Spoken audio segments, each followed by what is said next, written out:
Welcome to 11th Witch, Tagalog Horror Stories. Ugot na ulo sa lamay ni Tito.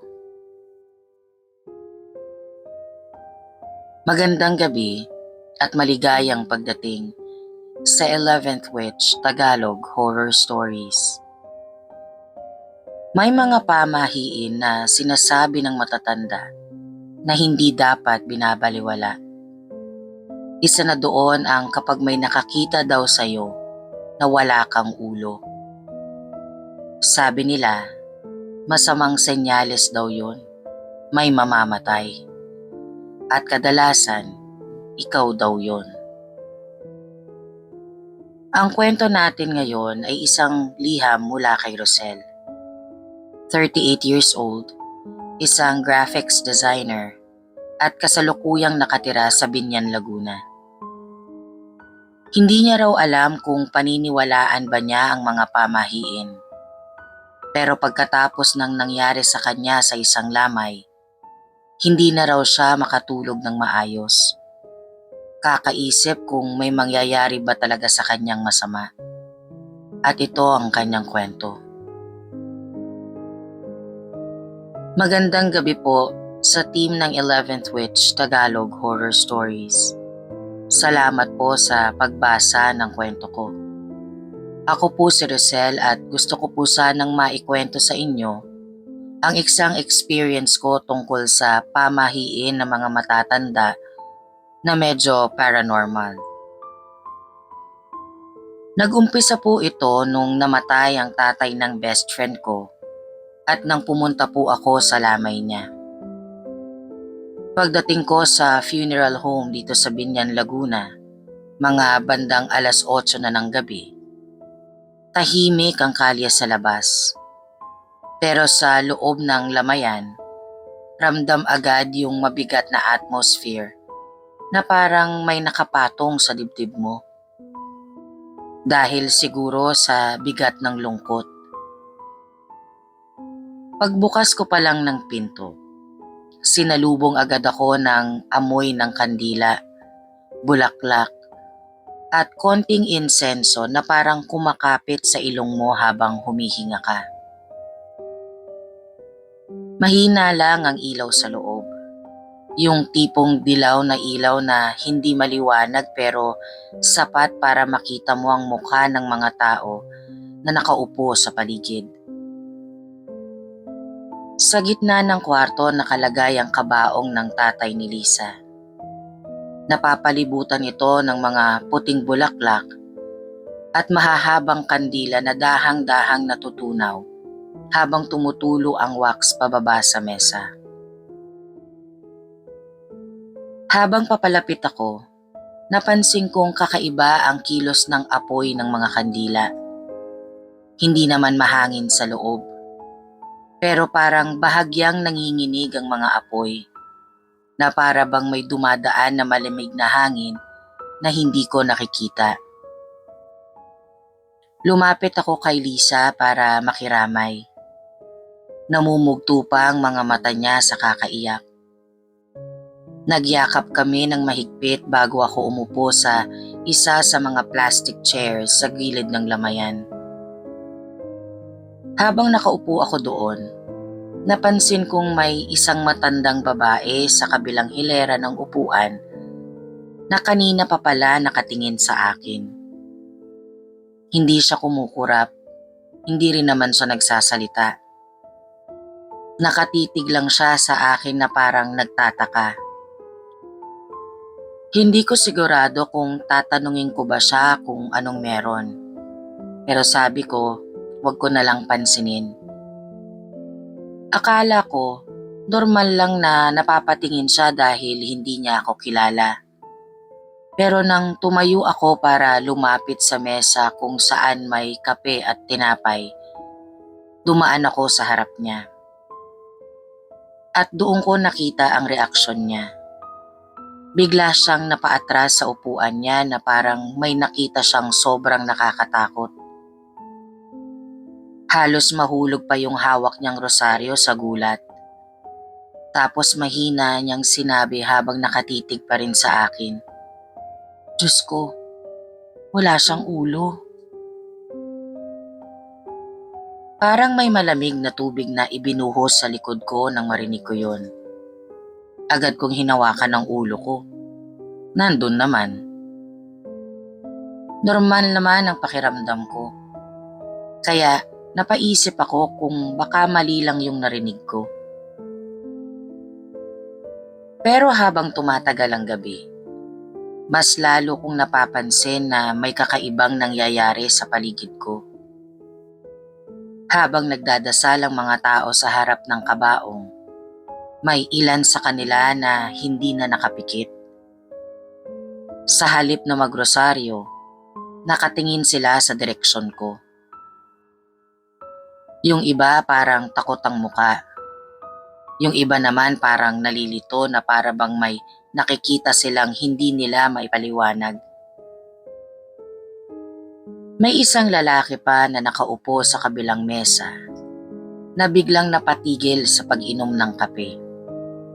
Hindi niya inialis ang tingin sa akin.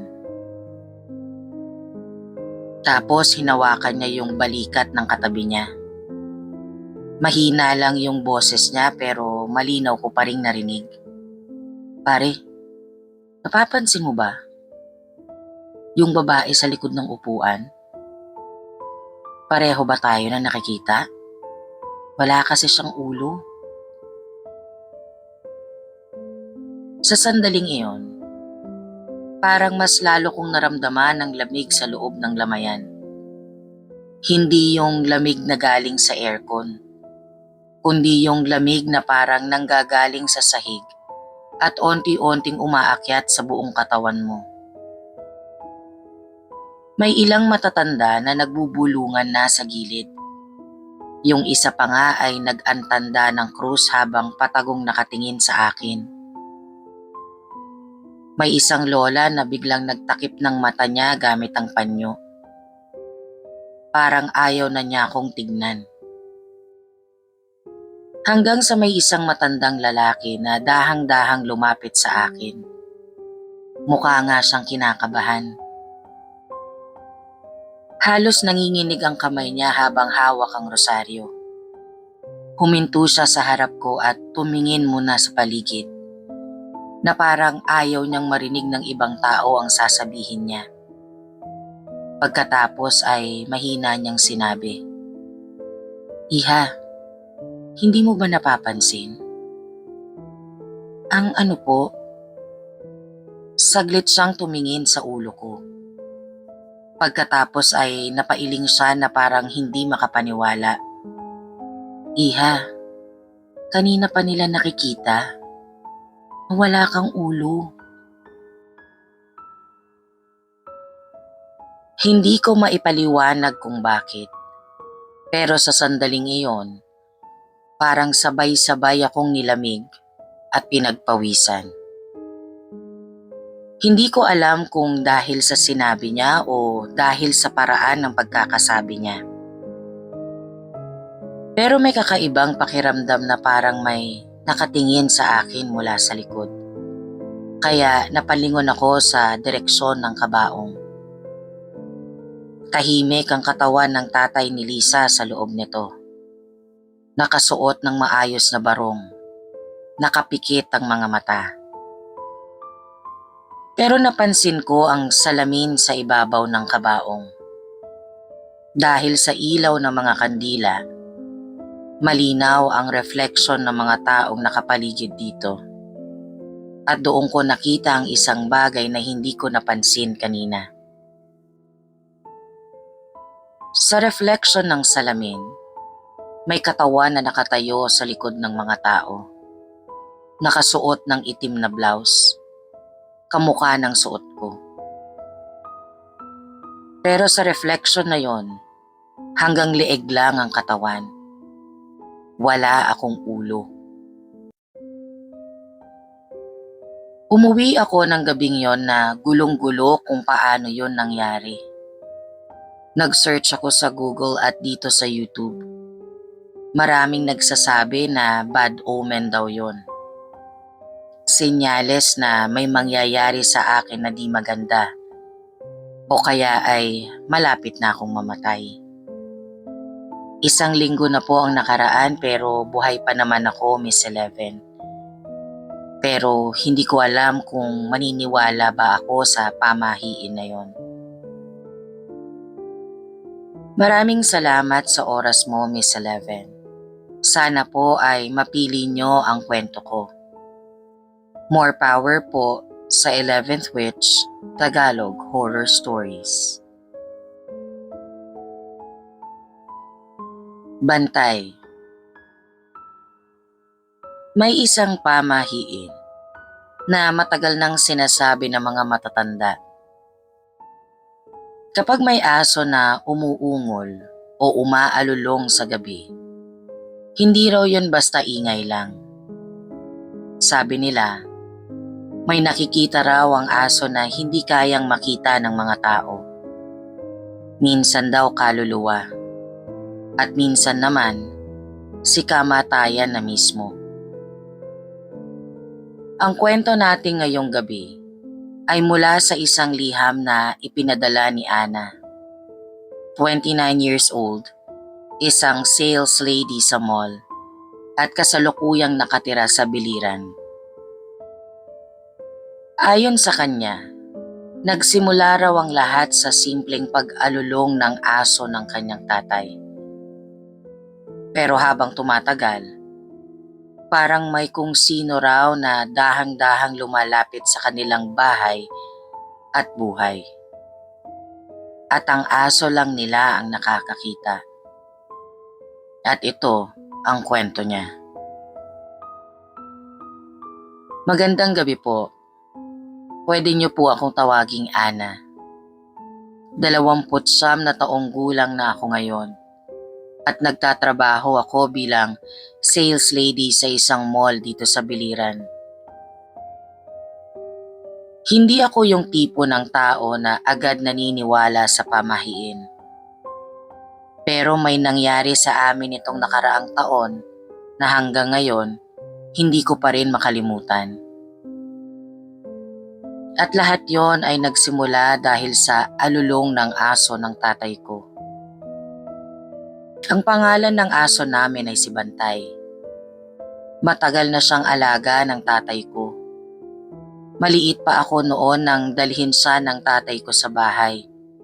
Kaya parang parte na talaga siya ng pamilya. Tahimik lang siyang aso. Hindi siya yung tipong tahol ng tahol sa gabi. Kadalasan nga na tutulog lang siya sa may pintuan ng bahay namin habang nagbabantay. Pero isang gabi, bigla na lang nagbago ang kilos niya. Bandang 2:00 ng madaling araw yun. Nagising ako sa isang mahaba at malungkot na alulong mula sa labas ng bahay. Hindi yun normal na tahol ng aso. Iba siya, mas mahaba, mas mabigat sa pakiramdam. Yung parang malungkot. Parang may nakikita siyang bagay na hindi niya maintindihan. Kaya lumabas ako ng kwarto para tignan. Pagbukas ko ng pinto, nakita ko si Bantay na nakaupo sa may gate. Nakatitig siya sa madilim na kalsada sa labas. Nakataas ang ulo niya habang umaalulong sa hangin. Tahimik ang buong paligid. Walang tao. Walang dumadaan na sasakyan. Pero hindi tumigil si Bantay sa pag-alulong. Lumabas ang tatay ko mula sa kwarto niya. Ana, anong nangyayari kay Bantay? Hindi ko alam ang isasagot ko. Kasi kahit ako kinakabahan na rin. Paglabas ng tatay ko sa bakuran, agad lumapit sa kanya si Bantay. Pero hindi siya tumigil sa pag-ungol. Sa halip, tumabi siya sa paa ng tatay ko habang nakatingin pa rin sa madilim na kalsada. Parang may hinihintay siya na dumating. Pagkatapos ng gabing yon, nagsimula na ang kakaibang pangyayari. Halos gabi-gabi na lang umaalulong si Bantay. Minsan 12:00 ng gabi, minsan 3:00 ng madaling araw. At sa tuwing umaalulong siya, palagi siyang nakatingin sa parehong direksyon sa kalsada. Isang gabi, habang kumakain kami ng hapunan, sinabi ng kapitbahay naming si Mang Nestor, "Ana, napansin ko yung aso nyo. Bakit po? Halos gabi-gabi umaalulong." Tumingin siya sa tatay ko bago siya nagsalita ulit. "Alam mo naman yung sabi ng matatanda, kapag umaalulong ang aso sa gabi, may nakikita silang kaluluwa." Biglang natahimik ang hapagkainan namin. Hindi ko alam kung bakit, pero parang may malamig na hangin na dumaan sa loob ng bahay. Hindi naniniwala ang tatay ko. Tumawa pa nga siya. "Ay, pamahiin lang yan." Pero hindi ko alam kung bakit. Simula nang sinabi yon ni Mang Nestor, mas lalo akong kinabahan. Lumipas ang ilang araw. Mas lalo pang naging kakaiba si Bantay. Hindi na lang siya umaalulong sa gate. Minsan, nakatingin siya sa isang parte ng bakuran na walang tao. Umaatras siya habang mahina ang ungol niya. Parang may nakikita siyang nakakatakot na bagay. Isang gabi, hindi ko na natiis. Lumabas ako ng bahay para tignan kung ano ang tinitignan niya. Tahimik naman ang kalsada. Wala namang tao. Pero habang nakatayo ako sa gate, napansin kong nakatingin si Bantay sa dulo ng kalsada. Sumunod ako sa tingin niya. Sa una wala akong nakita. Pero habang tumatagal, parang may isang maitim na anyo na nakatayo sa malayo. Hindi gumagalaw, hindi rin lumalapit. Nakatayo lang siya sa gitna ng dilim. Hindi ko makita ang mukha. Pero ramdam ko na parang nakatingin siya sa bahay namin. Biglang umalulong si Bantay ng mas malakas kesa dati. Parang galit. Parang takot. Parang sinusubukan niyang itaboy ang kung anuman ang nasa kalsada. At doon ko lang napansin ang isang bagay. Habang nakatingin ako sa madilim na figura na iyon, parang paunti-unti siyang gumagalaw papalapit.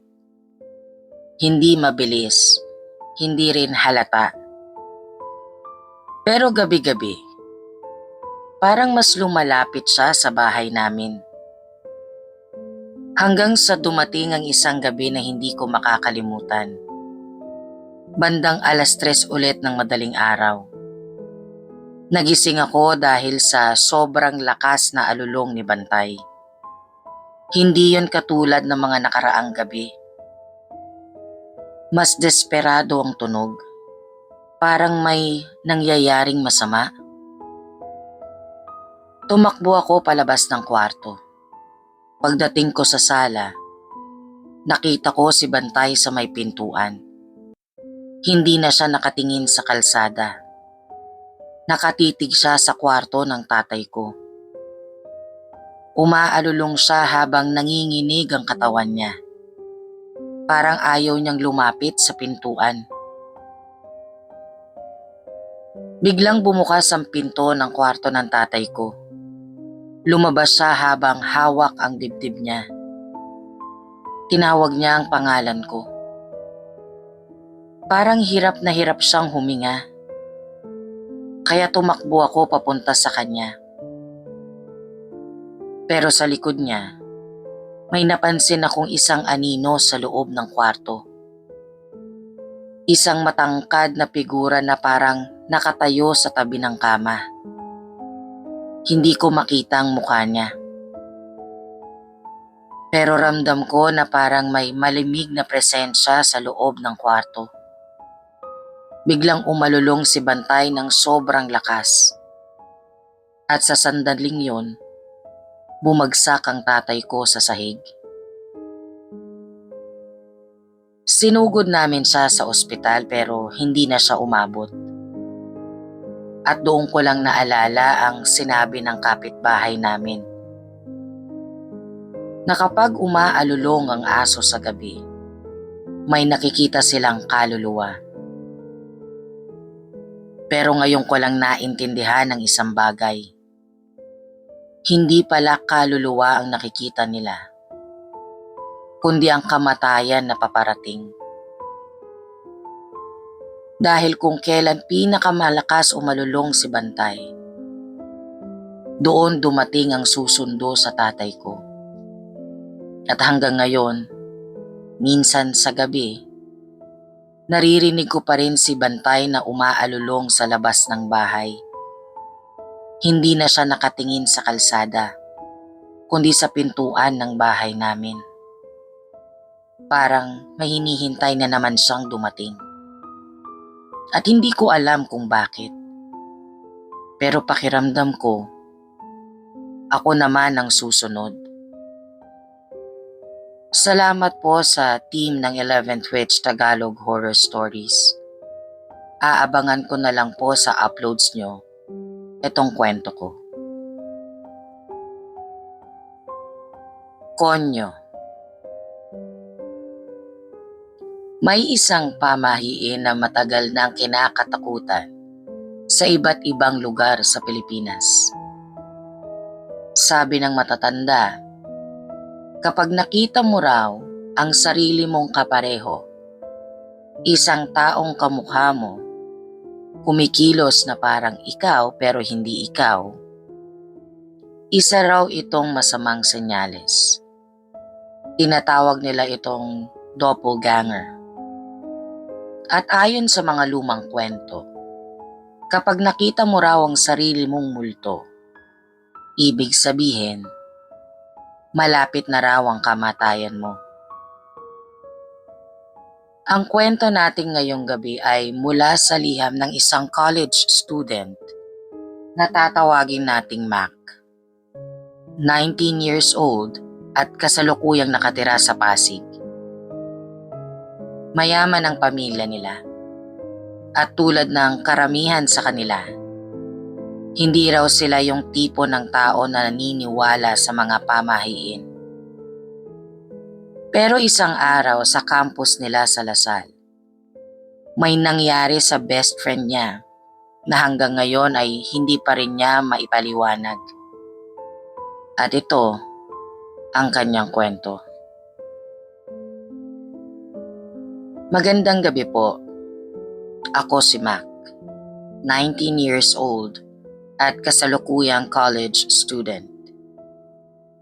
Nakatira ako ngayon sa Pasig, pero araw-araw akong bumibiyahe papunta sa Lasal kung saan ako nag-aaral kasama ng best friend ko na si Jeff. Pareho kaming galing sa medyo may kayang pamilya. Kaya kung tutuusin, hindi talaga kami yung tipo ng mga taong naniniwala agad sa pamahiin. Sa circle of friends namin sa school, madalas nga naming pagtawanan yung mga kwento tungkol sa multo o mga bad omen. Para sa amin, parang urban legend lang siya na ginagamit para takutin ng mga bata. Pero may nangyari kay Jeff noong nakaraang semester na hanggang ngayon ay hindi ko pa rin makakalimutan. Nagsimula lang yon sa isang simpleng araw sa campus. Tanghali, pagkatapos ng isang mahaba at nakakapagod na lecture. Lumabas kami ng classroom at naglakad sa mahabang hallway ng building kung saan ginaganap ang mga karamihan ng classes namin. Tahimik ang hallway nung oras na yon. Ilan-ilan lang ang students na naglalakad at maririnig mo pa ang mahinang tunog ng aircon at ang pag-echo sa mga hakbang sa sahig. Habang naglalakad kami, napansin kong parang may kakaiba kay Jeff. Hindi kasi siya nagsasalita. Karaniwan kasi siya ang pinakamadaldal sa amin. Pero nung araw na yon, parang may iniisip siyang mabigat. Paminsan-minsan ay napapalingon siya sa likod namin habang naglalakad. Akala ko noong una baka may hinahanap lang siyang kakilala sa hallway. Pero habang tumatagal, napansin kong mas lalo siyang nagiging balisa. Hanggang sa bigla siyang tumigil sa paglalakad at tumingin sa dulo ng hallway. Tahimik lang siya habang nakatitig sa direksyon na yon. Pagkatapos ng ilang segundo, sinabi niya sa akin na may nakita raw siyang lalaking kamukha niya na dumaan sa hallway ilang minuto bago kami lumabas ng classroom. Nung una hindi ko yun pinansin. Akala ko nagkamali lang siya o baka may estudyante lang talaga na medyo kamukha niya. Pero sa mga sumunod na araw, napansin kong paulit-ulit niyang binabanggit ang tungkol doon. Sabi niya, ilang beses na raw niyang nakikita ang lalaking yon sa campus. Minsan sa hallway, sa library, at minsan daw ay sa labas ng cafeteria habang kumakain kami. Ang nakakatakot daw doon, kamukha niya daw talaga ito. Parehong buhok, parehong height, at minsan pangaraw ay pareho pa silang suot na jacket. Pero may isang bagay daw na kakaiba. Sa tuwing nakikita niya ang lalaking iyon, hindi daw to nagsasalita. Hindi rin ito gumagalaw ng normal tulad ng ibang tao. Nakatayo lang ito sa malayo at nakatingin sa kanya. Nung una, tinawanan ko lang siya. Iniisip ko na baka coincidence lang o baka may estudyante lang na talagang kamukha niya. Pero habang tumatagal, napansin kong mas lalo siyang nagiging tahimik. Parang may takot na nakikita sa mga mata niya na hindi ko dati napapansin. Hanggang sa dumating ang araw na ako mismo ang nakaranas ng isang bagay na hindi ko maipaliwanag. Isang hapon yon habang naglalakad ako sa hallway malapit sa library. Medyo tahimik na ang building dahil karamihan sa mga students ay tapos na sa kanilang classes. Habang naglalakad ako papunta sa dulo ng hallway, napansin ko ang isang lalaki na nakatayo malapit sa pintuan ng isang classroom. Nakatayo lang siya doon na parang naghihintay ng kung sino. Sa unang tingin, akala ko si Jeff. Pareho kasi sila ng suot na dark na jacket at may backpack sa likod. Pero may kakaiba sa paraan ng pagtayo niya. Although hindi naman siya gumagalaw. Pero parang nakapako lang siya sa isang lugar. Habang papalapit ako, napansin kong nakatingin na siya sa direksyon ko. Pero kakaiba ang mga mata niya. Parang walang emosyon, parang walang buhay. Bago pa ako makalapit ng tuluyan, bigla siyang lumiko papasok sa isang classroom sa gilid ng hallway. Sumunod ako sa pintuan dahil akala ko nga kasi si Jeff yun. Pero pagpasok ko sa loob ng classroom, walang tao. Tahimik ang buong kwarto. Ang tanging naririnig ko lang ay ang mga mahina akong paghinga at ang tunog ng aircon sa kisame. Sa sandaling yun, bigla kong narinig ang boses ni Jeff sa likod ko. Paglingon ko, siya mismo ang nakatayo sa hallway. Nanlamig ang buong katawan ko. Doon ko napagtanto na ang lalaking nakita ko kanina sa dulo ng hallway is hindi si Jeff. Lumipas ang 2 araw pagkatapos nun. At sa pangatlong araw, nangyari ang balita na hindi ko inaasahan. Naaksidente si Jeff habang pauwi siya. At hindi na siya umabot sa ospital. Matagal kong sinubukang intindihin ang lahat ng nangyari. Hanggang sa naalala ko ang isang kwento na minsan sinabi ng lola ko noong bata pa ako. Na kapag may taong nakakita ng sarili niyang kapareho, isang multo na kamukha niya, isa raw itong babala. Babala na malapit na raw ang kanyang kamatayan.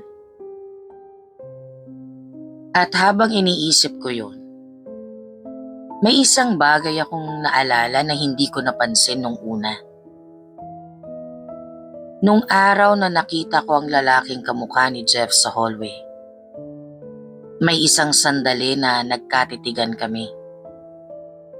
At sa paraan ng pagtitig niya sa akin, parang hindi si Jeff ang tinititigan niya.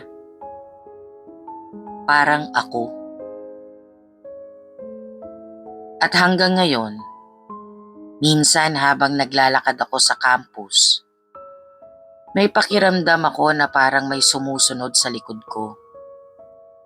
At parang napapatingin ako sa salamin ng elevator o sa mga bintana ng building. Minsan may nakikita akong reflection sa likod ko. Isang lalaki. Kamukha ko pero hindi ako. Nagiging paranoid na ba ako, Miss 11, o ako na ba ang susunod? Salamat, Miss 11, and more content po. Isa niyo na po akong loyal listener ng 11th Witch Tagalog Horror Stories. Pakikinggan ko po kung mababasa ninyo ang sulat kong ito. At doon nagtatapos ang liham na ipinadala sa atin ngayong gabi. Sa Pilipinas, marami tayong mga pamahiin na matagal nang ipinapasa ng mga matatanda sa bawat henerasyon. Madalas hindi natin ito pinapansin, lalo na kapag wala naman tayong nakikitang ebidensya. Pero minsan, may mga pangyayari na hindi kayang ipaliwanag ng logic o ng science. Mga senyales na dumarating bago mangyari ang isang trahedya. At kung totoo man ang mga babalang iyon, ang tanong lang ay kung makikinig ba tayo? O hihintayin nating mangyari ang masama bago tayo maniwala? Kung nagustuhan nyo ang kwentong ito at gusto nyo pang makarinig ng mas marami pang katatakutan na kwento at liham, huwag kalimutang mag-like ng video na ito at mag-subscribe sa 11th Witch Tagalog Horror Stories. At kung may sarili kayong kwento na gusto ninyong ibahagi, maaari rin kayong mag-iwan ng comment o magpadala ng inyong liham. Baka sa susunod na kwento na maririnig dito ay galing na sa inyo. Maraming salamat sa pakikinig, magandang gabi, at mag-ingat sa mga senyales na maaaring dumaan sa inyong buhay.